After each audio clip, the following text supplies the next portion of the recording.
শিলিগুড়িতে school bus আটকালো বিজেপির বিক্ষোভে ভোগান্তি পড়ুয়াদের। স্কুল বাস থেকে নামিয়ে দেওয়া হলো পড়ুয়াদের। বিক্ষোভের জেরে বাড়ি ফিরে গেল পড়ুয়ারা। শিলিগুড়িতে স্কুল বাস আটকালো বিজেপি, স্কুলে আর যাওয়া হলো না পড়ুয়াদের।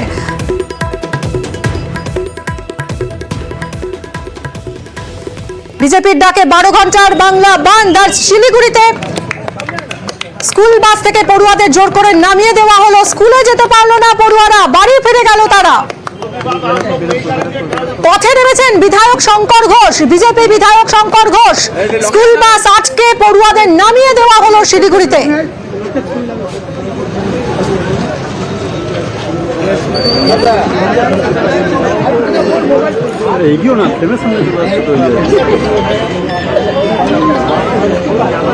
একজনকে জিজ্ঞাসা করবো, এত ক্যামেরাম্যান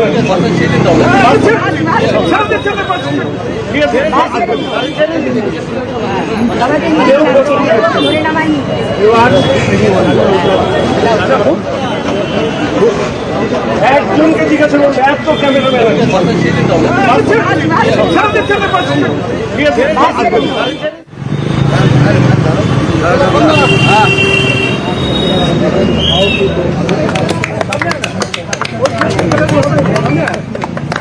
কথা বলবো পার্থ আমাদের প্রতিনিধির সঙ্গে। পার্থ, এভাবে স্কুল বাস আটকে রীতিমতো পড়ুয়াদের নামিয়ে দেওয়া হলো, পাশে তো পুলিশও রয়েছে দেখা যাচ্ছে। একেবারে দেখো, শিলিগুড়ির সেই ঘাটনি থেকে এমন ঘটনা ঘটেছে এবং এই বন্ধের সমর্থনে রাস্তায় নামেন স্থানীয় বিধায়ক শঙ্কর ঘোষ। যদিও তার দাবি, তিনি ছাত্র পড়ুয়াদের অনুরোধ করেছিলেন যে এমন একটি ঘটনা ঘটেছে রাজ্যে, তার প্রতিবাদেই তারা এই বন্ধ দেখেছে, যাতে তারা তাদের এই বন্ধে ছাড়া দেয়। তার এই অনুরোধ অর্থাৎ তাদের রিকোয়েস্টে পড়ুয়ারা বাস থেকে নেমে এসছে, এমনটাই দাবি করছেন শঙ্কর ঘোষ। কিন্তু পড়ুয়ারাও কিন্তু বলছে যে হ্যাঁ, তাদের গাড়ি জোর করে থামেই তাদেরকে নামানো হয়েছে। এই নিয়ে সামান্য উত্তেজনা সৃষ্টি হয়। পুলিশ ঘটনাস্থলে পৌঁছয় এবং তারপর খালি বাসগুলো এক এক করে চলে যায়, কিন্তু পড়ুয়ারা কেউই আজকে স্কুলে যেতে পারেনি।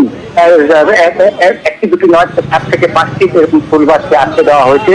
আটকে দেওয়া হয় এই শিলিগুড়ি হাসিং চকে এবং শিলিগুড়ি বিধায়ক শঙ্কর ঘোষ সহ। এইভাবে যে পড়ুয়াদের মাঝ রাস্তায় বাস থেকে নামিয়ে দেওয়া হলো স্কুল বাস থেকে, এরপর এদের নিরাপত্তার দায়িত্ব কার?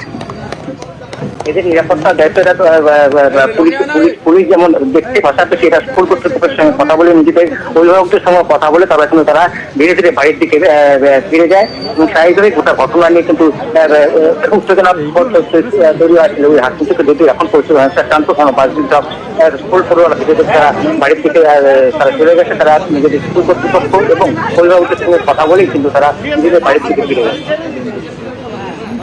নজর থাকবে আমাদের এদিকে। ধন্যবাদ পার্থ।